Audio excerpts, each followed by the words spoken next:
tokoh kita ini ada di Perjanjian Baru. Bolehlah begitu ya kita sebut ya. Baru. Di Perjanjian Baru. Nah, kalau Perjanjian Baru kan biasanya yang kita kenal 12 murid Yesus Rasul. Betul. Ya, lalu ada Rasul Paulus. Ya, dia membantah orang-orang Yahudi. Nah, sekarang pertanyaannya apa sih yang dibantah? Dia memiliki pengetahuan, dia fasih, dia mahir, dia teliti, tapi belum lengkap.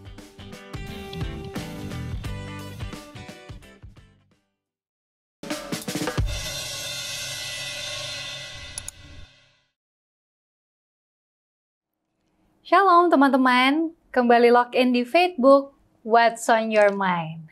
Tentunya di setiap episodenya kita akan mengunjungi profil-profil yang menarik dari tokoh-tokoh Alkitab. Di episode ini bersama Gaby dan juga Pendeta Hence. Ya, halo Gaby, apa kabar? Halo Pendeta, baik. Pendeta gimana kabarnya? Sehat-sehat, puji Tuhan. Semoga teman-teman Facebook juga sehat-sehat ya di tempat masing-masing. Amin. Dan tentunya kalau sama Pendeta Hence ini kita akan membahas tokoh-tokoh yang jarang dibahas sebelumnya ya. Ya, yang mungkin ada di Alkitab tapi mungkin nggak sedetail tokoh-tokoh yang lain. Betul, ya. nggak sedetail tokoh-tokoh yang lain. Nah, seperti zaman sekarang nih Pendeta, kalau kita di sosmed, itu biasanya influencer tuh punya peer groupnya masing-masing. Iya. Gitu, kita bisa lihat nih, influencer ini mainnya sama influencer ini. Terus biasanya kalau yang temanya beauty, sama-sama beauty, lifestyle, sama-sama lifestyle, atau antar food vlogger, atau antar yang lifestyle jelas sefrekuensi gitu. Ya. Sefrekuensi itu biasanya teman-temannya mirip-mirip. Iya. Nah, di tokoh kita kali ini teman-teman, mungkin teman-teman udah nggak asing sama salah satu bagian dari friendship group ini. Iya. Itu dari kumpulan influencer pada zamannya. Iya. Yang satu ini juga terkenal ya Pendeta, tapi kita jarang kulik gitu. Iya, jarang dikulik karena memang materinya juga nggak banyak yang ada di Alkitab yang ditampilkan gitu. Oke, mungkin boleh kasihin nggak Pendeta? Itu kan tadi satu ya. Dan ini adalah bagian dari kelompok umat-umat Tuhan pada zaman itu yang juga menjadi influence bagi sekitarnya. Iya, jadi tokoh kita ini ada di Perjanjian Baru. Bolehlah begitu ya kita sebut Baru. Di Perjanjian Baru. Nah, kalau Perjanjian Baru kan biasanya yang kita kenal 12 murid Yesus Rasul. Betul. Ya, lalu ada Rasul Paulus. Paling terkenal. Tapi yang jelas tokoh ini bukan mereka. Tapi yang seperti Gaby katakan ada di ruang lingkup mereka. Ada di ruang lingkup para rasul, khususnya Rasul Paulus.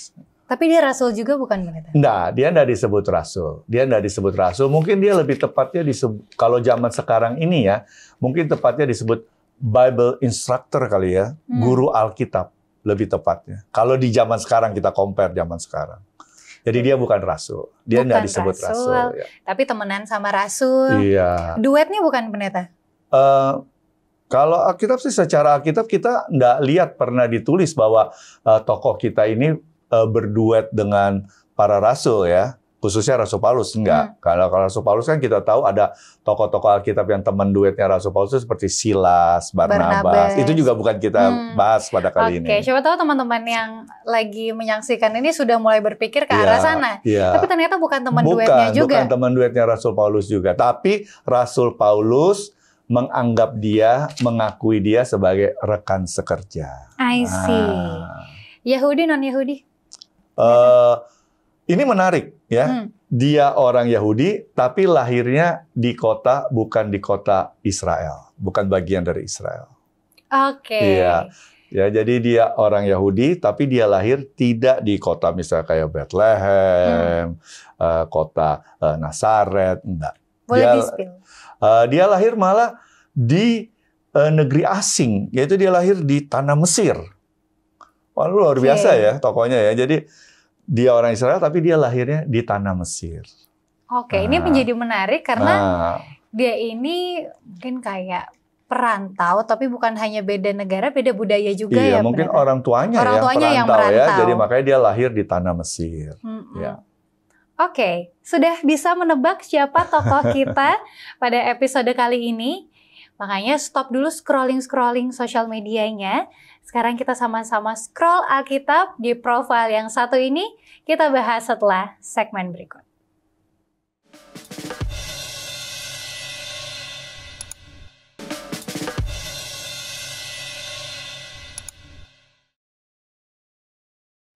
Masih login di Facebook dan kali ini kita mau reveal nih tokoh siapa yang lagi kita pelajari di episode kali ini. Betul.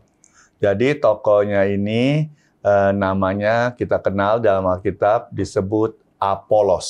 Apolos. Jadi kalau dari namanya kesannya nama non-Yahudi ya. Kayak nama-nama orang lebih Yunani. berbau Yunani, maka kayak itu nama banyak dewa-dewa asing. Betul. Jadi banyak orang kalau baca sekilas dianggap Apolos ini adalah orang yang ditobatkan Rasul Paulus, karena Rasul Paulus kan dikenal sebagai Apostle for the Gentiles, ya. Jadi rasul untuk orang-orang bukan Yahudi, ya. Jadi orang sering menyangka Apolos ini ditobatkan oleh Paulus, padahal tidak. Dia orang Yahudi. Orang tuanya sudah mengajarkan tentang kekristenan, ya, tentang Tuhan Yesus pastinya, sehingga dia bertumbuh menjadi orang Kristen. Walaupun tadi di segmen awal kita singgung bahwa dia lahir di tanah Mesir, yaitu di kota Alexandria. Itu salah satu kota besar lah, kota metropolitan lah pada zaman itu di tanah Mesir. Wah, ini jadi menarik karena dia mungkin hidup tidak ada di lingkungan sama kebanyakan orang Yahudi. Iya, betul. Dia jauh. Kemudian lalu namanya dia muncul, juga tadi, ya namanya juga berbau non-Yahudi. Lalu muncul tiba-tiba tanda kutip langsung terkenal kayaknya ya di kalangan umat saat itu. Kayaknya kalau ditulis di Alkitab pasti ada sesuatu yang menarik dari dia kan, Pendeta? Pasti. Nah tadi dibilang bahwa dia ini bukan dibaptiskan atau ditobatkan oleh Paulus karena dia memang orang Yahudi. Tapi boleh tahu nggak Pendeta, awal dia mungkin ada di lingkupnya Paulus atau mungkin ya berkenalan dengan Paulus tuh? Jadi ada ceritanya nggak? Ada ceritanya. Jadi teman-teman Facebook, kalau kita lihat di Kisah 18, nanti kita akan baca ayat detail per detail ya, ayat per ayat. Tapi ini secara garis besarnya.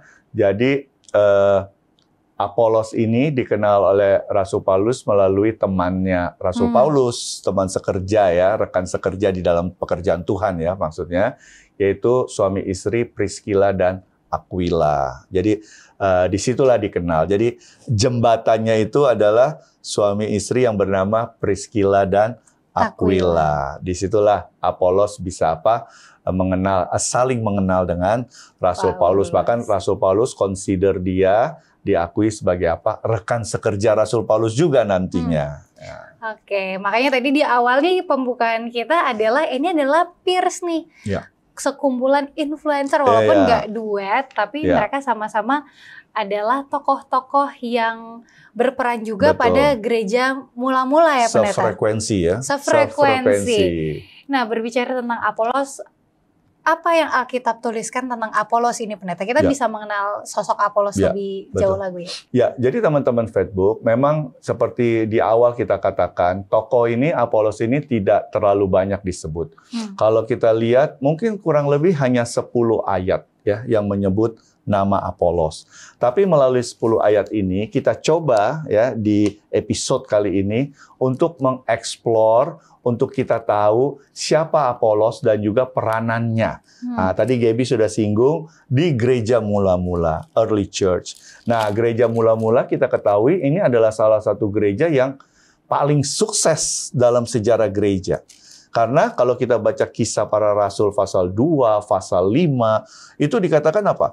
Tiap hari orang bertambah jadi orang Kristen, masuk ke gereja mula-mula. Tiap hari banyak orang dibaptis menjadi orang Kristen, masuk ke gereja mula-mula. Bahkan persekutuan gereja mula-mula itu kalau kita lihat di Kisah Para Rasul pasal 2 ayat 42 sampai 47 itu betul-betul sangat kuat ya.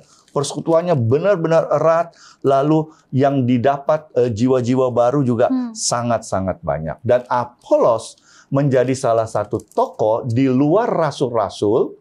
Ya kalau kita sebut rasul di sini pasti 12 murid Yesus ya, Petrus dan kawan-kawan plus Rasul Paulus ya. Di luar dari rasul-rasul, nama Apolos ini cukup familiar di kalangan umat pada saat itu yang kita sebut gereja mula-mula. Oke, biasanya kalau bukan influencer, part of challenger, makanya dia terkenal. Nanti kita bisa kulik lebih banyak kali ya, Pendeta. Ya, kita akan kulik lebih banyak melalui ayat-ayat yang tidak terlalu banyak tentang Apolos di dalam Alkitab. Jadi Apolos ini mungkin sebuah nickname ya. Nama dia tuh Apollonius ya. Jadi dipanggil Apolos. Nah, sekarang teman-teman Facebook boleh juga buka Alkitab di Kisah Para Rasul pasal 18 ya. Nanti Gaby boleh tolong baca. Di Kisah Para Rasul 18 kita mulai ayat 24 dan 25. Sementara itu datanglah ke Efesus seorang Yahudi bernama Apolos yang berasal dari Alexandria. Ia seorang yang fasih berbicara dan sangat mahir dalam soal-soal kitab suci. Ia telah menerima pengajaran dalam jalan Tuhan dengan bersemangat. Ia berbicara dan dengan teliti ia mengajar tentang Yesus, tetapi ia hanya mengetahui baptisan Yohanes. Iya, jadi ayat tadi ini salah satu ayat yang menerangkan siapa Apolos. Secara singkat ya, tapi padat. Padatnya adalah dikatakan dia seorang Yahudi dari Alexandria Mesir ya. Lalu dikatakan dia seorang yang fasih berbicara. Fasih berbicara. Mungkin kalau zaman sekarang kita sebut apa? Orator kali ya. Public speaker. Public speaker ya, betul. Dan sangat mahir di dalam kitab suci. Pada zaman perjanjian baru itu gereja mula-mula yang disebut kitab suci adalah perjanjian lama ya, perjanjian lama. Lalu dikatakan dia teliti mengajar tentang Yesus. Lalu ada satu tuh yaitu baptisan Yohanes. Nah, sekarang kita lihat satu persatu ya, apa yang tadi saya sampaikan teman-teman Facebook. Yang pertama adalah fasih berbicara. Tadi sudah dibilang ya, seorang orator ya, public speaking ya, speaker ya kan, seperti itu. Nah, kalau kita lihat orang yang fasih, istilah fasih berbicara itu artinya apa? Dia orang yang punya kemampuan yang mumpuni, ya kan? Dia seorang public speaker atau seorang orator biasanya tuh kalau dia ngomong meyakinkan orang lain kan, meyakinkan pendengarnya, ya kan? Jadi dia ngomong tuh lugas, ya kan? Singkat, padat, lugas, nggak ragu-ragu. Betul. Sehingga dia bisa mengconvince, meyakinkan para pendengarnya. Apa yang diyakinkan? Tentunya tentang Yesus Kristus, ya kan? Karena dia katakan sini, dia fasih dalam hal Alkitab dan dia juga teliti mengajarkan tentang siapa? Tuhan Yesus, ya, dengan Tuhan Yesus. Nah, ini menarik pendeta. Ya. Karena di yang kita lihat, kalau mungkin kita ada di situ, wah dia speaker yang hebat. Iya. Tapi Alkitab di sini mencatat di ayat yang sama juga ada sepertinya kekurangannya gitu. Mungkin bukan kekurangan dalam hal skill, tapi mungkin pengetahuan ya. Karena disebutkan tetapi ia hanya mengetahui baptisan Yohanes. Kalimat ini kan menyatakan bahwa mengetahui baptisan Yohanes saja itu sebenarnya tidak cukup untuk public speaker sehebat dia. Boleh tahu dulu nggak pendeta konteksnya baptisan Yohanes ini apa? Kurangnya di mana tuh kalau orang cuma tahu itu? Iya, jadi kita harus tahu dulu ini ya definisi dari baptisan Yohanes. Emang ada berapa baptisan gitu ya kan? Nah, kalau di Perjanjian Baru kita lihat memang Yohanes ini nantinya kan kita kenal dengan Yohanes Pembaptis. Karena dia membaptis, Yesus pun dibaptis oleh dia, ya kan? Jadi kita tahu Yohanes Pembaptis ini atau Yohanes ini sudah dinubuatkan di Perjanjian Lama, ya kan, bahwa dia adalah sebagai jalan bagi Mesias. Dia adalah yang berseru-seru di padang gurun, ya kan, membuka jalan bagi Mesias, membuka jalan bagi Tuhan Yesus. Dan memang khotbah-khotbah Yohanes yang tercatat di dalam Alkitab, khotbahnya sih kalau dicatat Alkitab singkat padat ya, bertobatlah kerajaan surga sudah dekat, ya kan. Khotbahnya seperti itu. Jadi murid-murid Yohanes yang percaya dengan khotbahnya itu pasti kan dibaptis. Dibaptis untuk mempersiapkan ya, murid-murid itu untuk persiapkan bagaimana orang mengenal Mesias. Ya kan? Kan bukan hanya Yohanes yang memperkenalkan itu, tapi murid-muridnya nanti juga akan memperkenalkan ke halayak ramai siapa itu Mesias. Apa itu visi dari Mesias datang ke dunia ini. Ya, jadi baptisan Yohanes kalau Rasul Paulus katakan itu disebut sebagai baptisan orang yang bertobat. Nah, baptisan Yohanes ya menjadi tanda kutip belum lengkap saat itu karena satu di dalam baptisan Yohanes belum mengajarkan tentang misi Yesus. Hanya bilang kerajaan surga sudah dekat. Ya, ada Mesias. Tapi misi Yesus sesudah Yesus naik ke surga apa? Yohanes hanya menyatakan bahwa Yesus akan datang menebus manusia, menjadi penebus, Mesias. Tapi sesudah dia menebus kita, sesudah dia naik ke surga, misinya apa?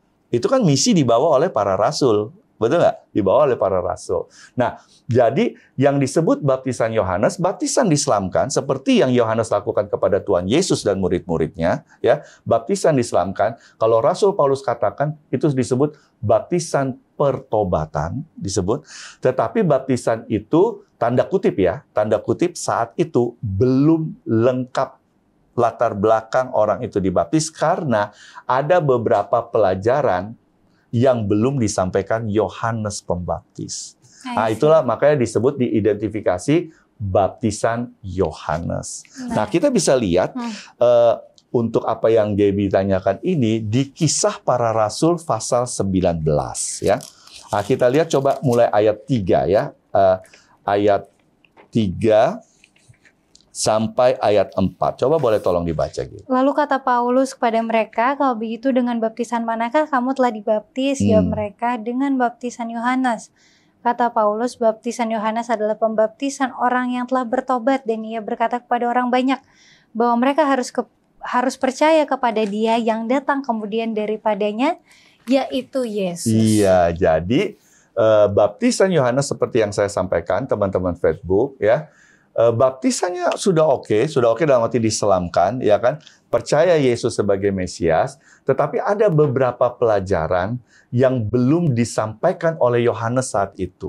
Karena belum sempat ya, bukan berarti Yohanes tidak memiliki pengetahuan yang mumpuni untuk sampaikan itu, ya kan? Seperti Roh Kudus. Roh Kudus itu kan baru diterangkan secara gamblang oleh Tuhan Yesus saat Tuhan Yesus mau mati di kayu salib. Dia katakan, aku akan kirim apa? Penghibur, ya kan, yang mengingatkan engkau, yaitu apa?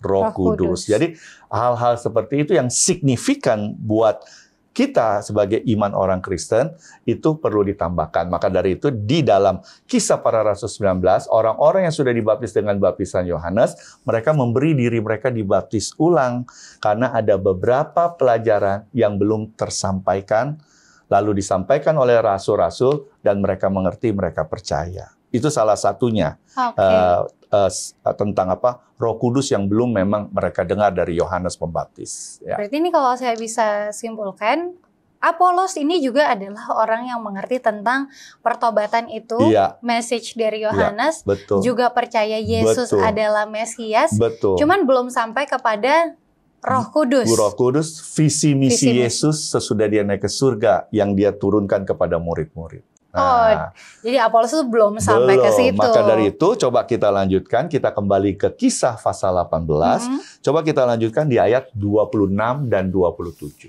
Ia mulai mengajar dengan berani di rumah ibadat. Udah berani ngajar berani ya. Tetapi setelah Priscilla dan Aquila mendengarnya, mereka membawa dia ke rumah mereka dan dengan teliti menjelaskan kepadanya jalan Allah. Karena Apolos ingin menyeberang ke Akaya. Saudara-saudara di Efesus mengirim surat kepada murid-murid di situ supaya mereka menyambut dia. Setibanya di Akaya, maka ia oleh kasih karunia Allah menjadi seorang yang sangat berguna bagi orang-orang yang percaya. Jadi lihat di sini, ada yang memperlengkapi dia di dalam pengetahuannya. Yaitu dua tokoh awam ya, kalau kita bilang zaman sekarang awam ya, bukan rasul kan. Dua tokoh awam yang bernama Priscilla dan Aquila. Nah, nama Priscilla Aquila ini familiar di lingkungan inner circle-nya Rasul Paulus dalam penginjilan ya. Ini adalah suami istri yang sangat-sangat mendukung Rasul Paulus di dalam apa? Pelayanan Rasul Paulus. Jadi dia bertemu dengan Priscilla Aquila, mereka sama-sama meneliti firman Tuhan lebih dalam lagi. Jadi Priscilla Aquila tidak seperti menggurui ya, walaupun dia tahu nih kurang lengkap nih, tapi mereka meneliti kembali firman Tuhan bersama-sama. Ini disebut kepadanya jalan Allah. Jalan Allah yang dimaksud di sini tentunya ajaran Tuhan Yesus yang disempurnakan karena sudah masuk ke dalam visi misi pemuridan sesudah Yesus naik ke surga, bicara juga Roh Kudus dan peranannya sesudah Yesus naik ke surga. Dan pada saat Apolos meneliti bersama Priscilla Aquila, dia mengerti, dia menyambut ajaran ini, maksudnya penambahan dari pengetahuan dia yang selama ini dia miliki, dan dia semakin apa? Semakin berani mengajar, ya kan? Semakin berani mengajar, dan dikatakan jelas di sini, di ayat ini ya, teman-teman Facebook, bahwa apa? Bahwa Apolos mendapatkan kasih karunia Allah. Allah berkenan atas pelayanan dia. Ya, Allah berkenan atas pelayanan dia. Ini ada dua hal yang saya lihat, Pendeta. Yang pertama dari jalan Allah itu sendiri atau firman Tuhan itu sifatnya progresif. Progresif, betul sekali. Jadi memang akan ada kebenaran-kebenaran yang terungkap setelah penelitian dan juga tuntunan Roh Kudus. Tuntunan tentunya. Roh Kudus pasti. Dan yang saya salut dari Apolos ini, dia kan public speaker yang hebat ya.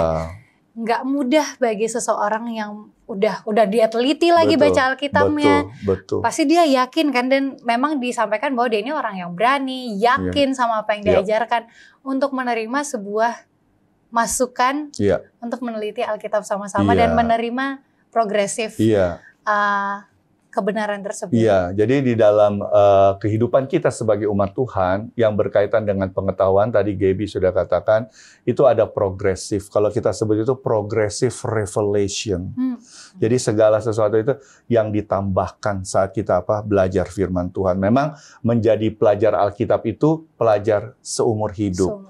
Nggak bisa kita ya mungkin saya udah belajar 10 tahun, 20 tahun selesai, saya udah tahu Alkitab semuanya. Setiap kita belajar Alkitab, pastinya dengan tuntunan Roh Kudus, ada sesuatu yang kebenaran yang lebih dalam lagi yang bisa kita kita gali. Dan itu disadari betul oleh Apolos. Walaupun dikatakan tadi di ayat sebelumnya, dia seorang yang fasih, dia seorang yang teliti memberitakan tentang Tuhan Yesus, ya kan? Dia berani, ya, dia giat dalam penginjilan, ya. Tapi dia juga mengetahui ya dengan pasti bahwa pada saat belajar firman Tuhan itu dia menjadi pelajar Alkitab abadi. Maksudnya kita nggak ada belajar Alkitab ada kurun waktunya berapa tahun. Seumur hidup kita belajar Alkitab, dan kita yakin ada hal-hal yang sebelumnya kita tidak ketahui, kita ketahui berkat tuntunan Roh Kudus pastinya. Amin. Itu menjadi masukan juga untuk kita ya. Satu, jangan lupa belajar Alkitab dengan teliti dan terima tetap masukan progressive revelation tadi. Baik, teman-teman Facebook, ini kita masih ada ayat-ayat yang kita akan bahas. Masih. Apolos ini masih panjang ceritanya, jadi jangan kemana-mana, tetap di Facebook.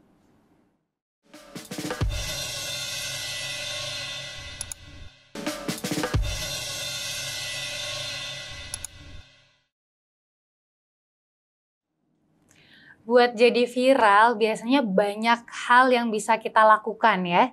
Salah satunya adalah dengan menyampaikan statement-statement yang kayaknya nggak cocok sama masyarakat pada umumnya. Atau biasanya kita sebut sebagai kontradiksi ya. Kontradiksi, tapi itu yang disenangi orang ya. Jadi orang mau follow, mau dengerin ya apa yang disampaikan. Banyak juga skema-skema yang memang dibuat atau pernyataan yang dibuat untuk memancing diskusi rakyat. Nah, salah satunya Apolos nih kayaknya dia terkenal bukan hanya karena public speaking yang hebat, tapi ada satu ayat pendeta yang menarik juga nih, bahwa dia tidak jemu-jemunya membantah orang. Jadi emang dia kontradiktif banget ya untuk orang-orang Yahudi, karena bukan cuma membantah tapi tidak jemu-jemu membantahnya. Tidak jemu-jemu ya. Challenger yang membantah, berdebat mungkin ya, dikatakan di muka umum pula. Dikatakan dikatakan di muka umum ya, dia membantah orang-orang Yahudi. Nah, sekarang pertanyaannya, apa sih yang dibantah? Betul. Apa sih yang disampaikan oleh ahli-ahli agama lah ya, dianggap ya, orang Yahudi pada saat itu. Apalagi berkaitan dengan Tuhan Yesus. Nah, sampai sekarang kan kita akui sebagian besar orang Israel atau ya orang Yahudi lah jamaah Alkitab ini, kita katakan sebagai orang-orang kan yang tidak percaya kemesiasan Tuhan Yesus sampai sekarang, ya kan? Jadi pastinya yang dibantah habis-habisan sama Apolos di muka umum, yang nggak bosen-bosen itu dia bantah, mungkin dia ajak berdebat atau berdiskusi, adalah bahwa Yesus itu Mesias.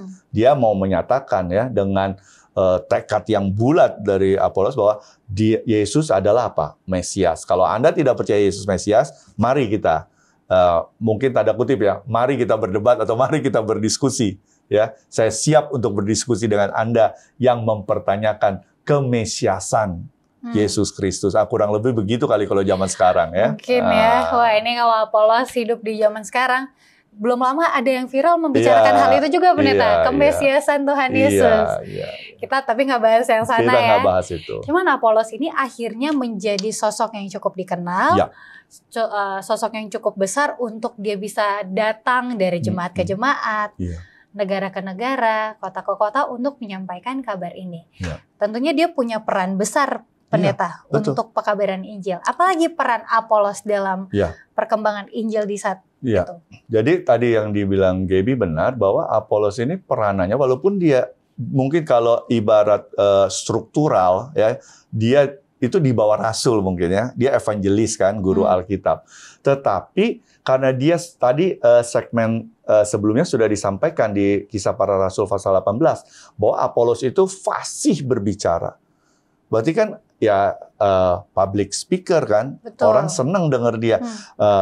Dia mungkin khotbahnya dia berapi-api, semangat gitu kan, kata-katanya juga enak didengar seperti itu, sehingga istilah-istilah yang dipakai mungkin sedang tren saat itu, sehingga berbagai kalangan menyukai saat mendengarkan firman yang disampaikan oleh siapa? Oleh Apolos. Jadi memang kalau ditanya, benar, peranan dia signifikan, khususnya di dalam penginjilan, dan lebih khusus lagi tentang apa? Meyakinkan orang tentang apa? Kemesiasan Tuhan Yesus Kristus.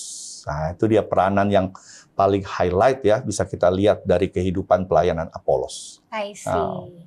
Tapi seperti orang-orang terkenal pada umumnya nih, Pendeta, biasanya udah mulai ada fans gitu ya. Sudah banyak yang mengidolakan. Wah, keren banget nih ini cara berbicaranya, firmannya juga mungkin mudah dimengerti. Tapi tentunya ada juga fans dari yang terdahulunya juga.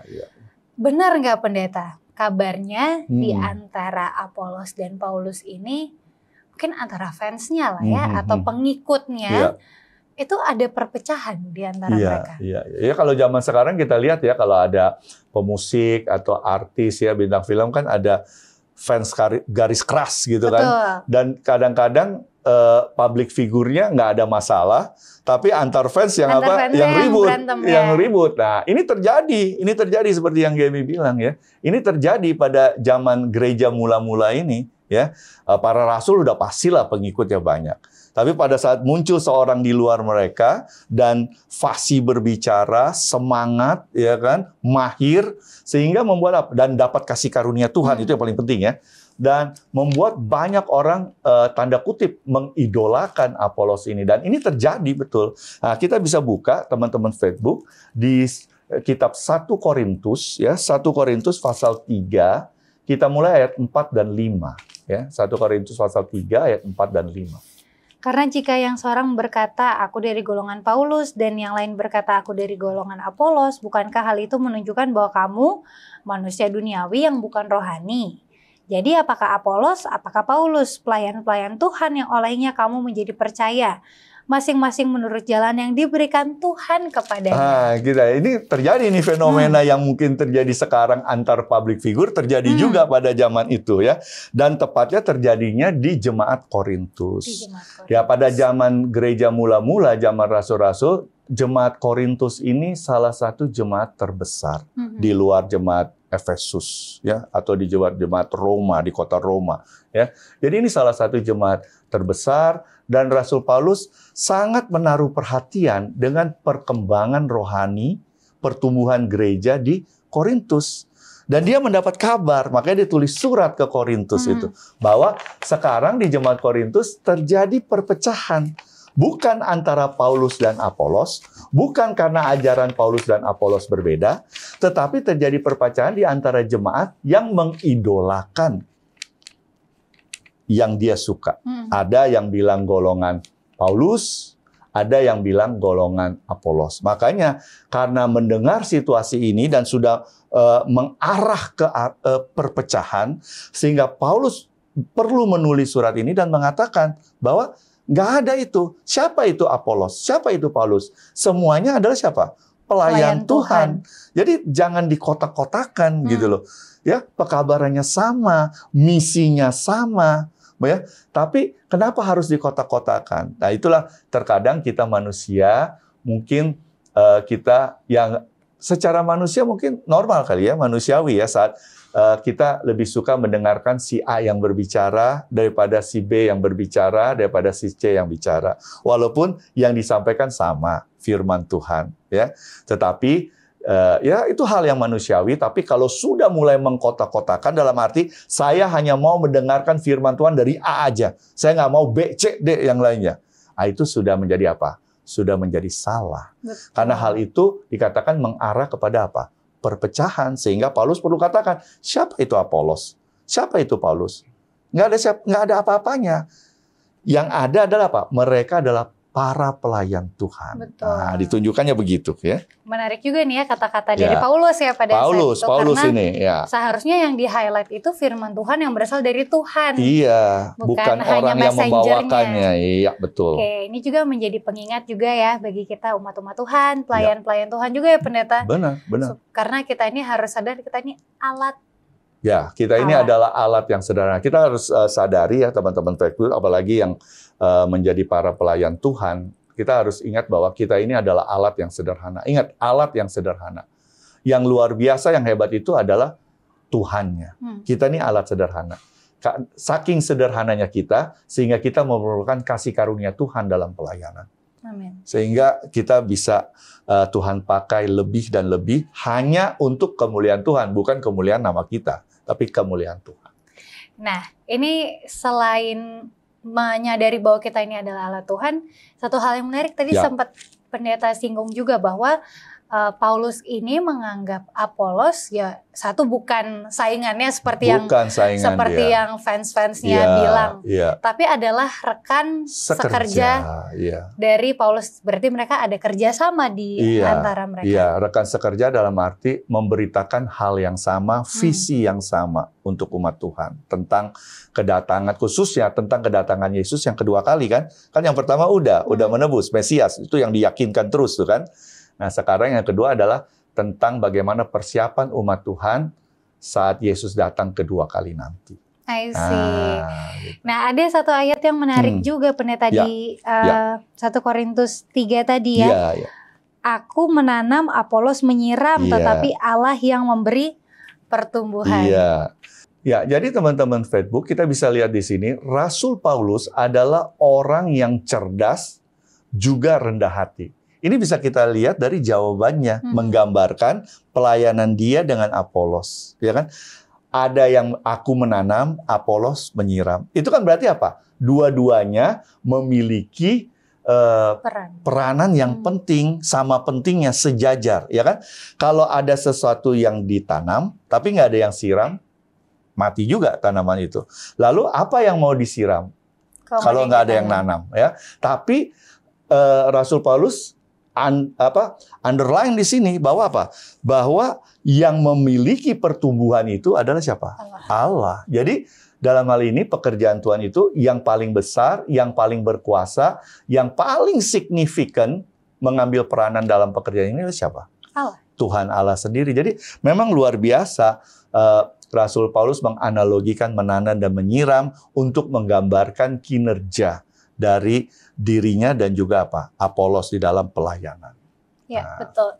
Ini sifat dari Paulus, mungkin dua-duanya juga ya. Apolos juga tadi kita bahas bahwa dua-duanya punya sifat kerendahan hati untuk bekerja sama, dan aku rasa ini penting juga untuk kita miliki sebagai pelayan-pelayan Tuhan untuk punya kerendahan hati yang sama, karena nggak jarang Pendeta untuk menjadi pelayan Tuhan di gereja. Kalau ada rasa kesombongan itu malah menimbulkan perpecahan biasanya. Iya. Jadi kalau kita lihat sini ya, dua tokoh ini ya, Apolos sama Paulus sama-sama fasih berbicara, karena Paulus pun juga orator ya, public speaker kan, ya, sama-sama fasih berbicara, sama-sama teliti belajar firman Tuhan, sama-sama meyakini Yesus Mesias sudah datang menebus, sama-sama punya visi, misi, ya kan, yang sama untuk mempersiapkan umat saat Yesus datang kedua kali. Jadi sama-sama cerdas, ya. Dan saya yakin juga dengan apa yang disampaikan Rasul Paulus, Apolos juga seorang yang rendah hati. Walaupun banyak orang mengidolakan dia, tapi Apolos juga seorang yang rendah hati. Dan mereka tidak merasa lebih tinggi dari yang lainnya di dalam pelayanan. Sejajar ya, sejajar. Ya, ini juga menjadi pesan dari Paulus kepada Apolos ya, Pendeta? Ya, jadi pesannya kita bisa lihat coba di ayat 9 ya. Gaby tolong baca, tetap di 1 Korintus pasal 3, kita lihat ayat 9. Oke. Karena kami adalah kawan sekerja Allah dan kamu adalah ladang Allah, bangunan Allah. Iya, jadi kita lihat ya kembali kesetaraan ya, sejajar ya kan. Aku, Apolos sejajar, sama-sama pelayan Tuhan, Tuhan yang menumbuhkan. Kami cuma menanam atau menyiram. Tapi yang menarik di sini adalah sering kita dengar ya, Gaby ya, istilah rekan sekerja Allah. Kalau rekan sekerja Paulus sama Apolos kan rekan sekerja sama. Sekarang disebut rekan sekerja Allah. Orang sering bilang gak mudahnya adalah, ya orang yang bekerja di ladang Tuhan atau dalam pelayanan dia adalah rekan sekerja Allah.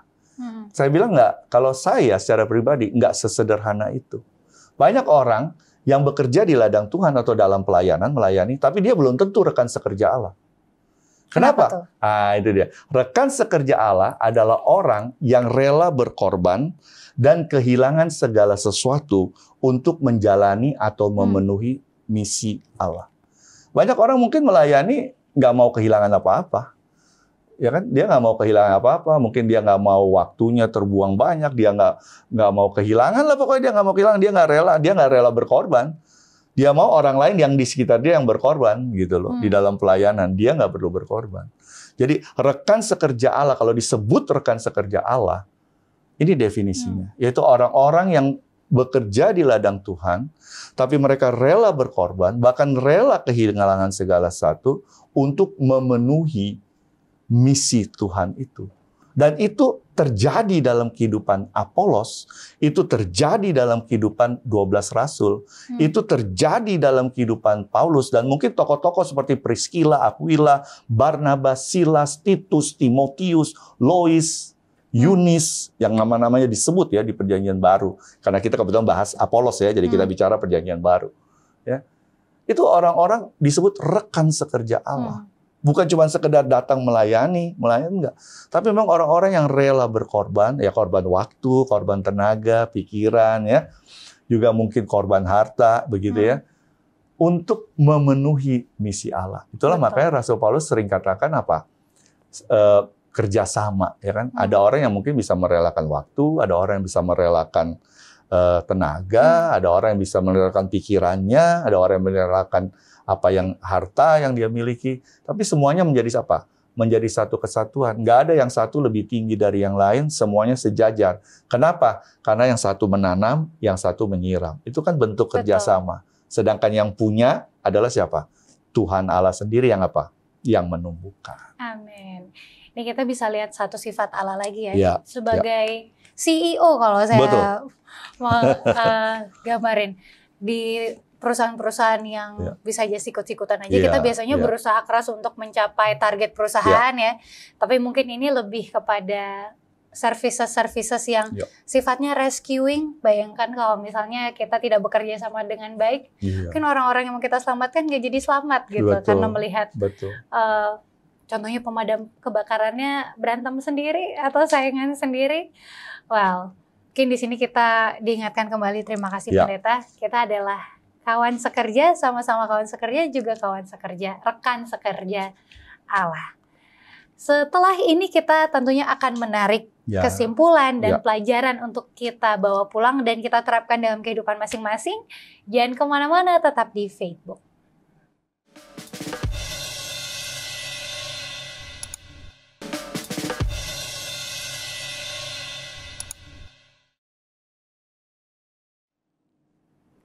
Jadi sama-sama terkenal, sama-sama berdampak, tentunya bisa menumbuhkan rasa persaingan di antara para influencers. Tapi tidak dengan Apolos dan juga Paulus. Tadi kita sudah belajar banyak hal dari kehidupan Apolos khususnya ya. Khususnya, dan bagaimana dia menjadi seseorang yang juga dipakai Allah mendapatkan kasih karunia Allah. Benar sekali. Nah, Pendeta, tentunya dari banyak hal yang kita yang sudah kita pelajari tadi, pesan-pesan apa yang nggak boleh nih kita lupakan dan harus kita terapkan dalam kehidupan kita masing-masing. Baik, jadi teman-teman Facebook, kita perlu ingat ya, kita perlu perhatikan bahwa kehidupan Apolos itu saat dia menjadi orang yang mendapat kasih karunia Tuhan, itu ada progresnya ya, kita sebut progressive revelation. Ya, dia memiliki pengetahuan, dia fasih, dia mahir, dia teliti, tapi belum lengkap dan orang lain dapat memperlengkapinya. Dan Apolos menerima itu dengan hati yang lapang. Jadi ini menunjukkan kerendahan hatinya.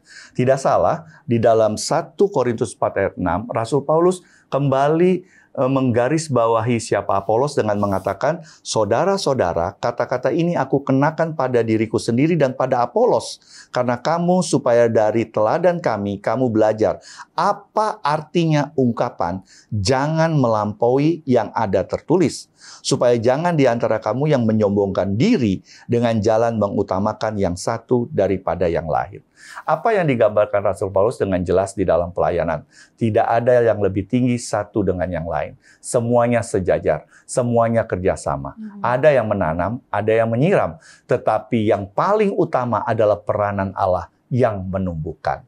Dari kehidupan Apolos ini dan juga pelayanannya, ada 3 hal paling sedikit yang dapat menjadi pelajaran buat kita, yang dapat menjadi teladan buat kita. Yang pertama, Apolos seorang yang rela berkorban dan menjalani serta memenuhi misi Allah yang sudah diberikan kepadanya di dalam penginjilan. Yang kedua, dia adalah seorang yang tekun dan giat belajar firman Allah. Mau belajar dari orang lain yang mungkin dia anggap lebih rendah dari dia, tapi dia mau belajar. Dia seorang yang tekun dan giat belajar firman Allah. Dan yang ketiga, dia adalah seorang yang berani menyampaikan kebenaran firman Allah. Semoga ketiga hal ini juga dapat menjadi bagian dalam kehidupan kita, teman-teman Facebook dimanapun berada, agar nama Tuhan dipermuliakan melalui kehidupan dan pelayanan kita. Amin. Terima kasih Pendeta untuk pesan-pesan untuk kita teman-teman Facebook. Saat ini boleh Pendeta doakan teman-teman Facebook. Ya, mari kita berdoa. Tuhan, kami tahu bahwa kami memiliki banyak kelemahan. Kami memiliki banyak kekurangan. Tetapi sebagai anak-anak-Mu, kami mohon Engkau tutup bungkus segala kekurangan kami dengan kasih karunia-Mu, seperti yang Kau berikan kepada Apolos. Sehingga kami dapat giat di dalam mempelajari firman-Mu, kami juga giat di dalam bersaksi tentang Engkau kepada orang-orang sekitar. Biarlah Tuhan Engkau jadikan kami semua sebagai alat-alat-Mu yang sederhana untuk pekerjaan-Mu yang mulia. Dan biarlah melalui pelayanan kami, nama-Mu semakin dipermuliakan. Ampuni Tuhan segala dosa kami, doa ini semua dialaskan dalam nama Tuhan Yesus yang telah menjadi juru selamat kami. Amin. Amin. Terima kasih Pendeta. Sama-sama, Tuhan berkati. Tuhan berkati juga. Terima kasih juga teman-teman Facebook yang udah ikutan visit profilnya Apolos. Kita visit profil lainnya di episode berikut dari Facebook What's on Your Mind.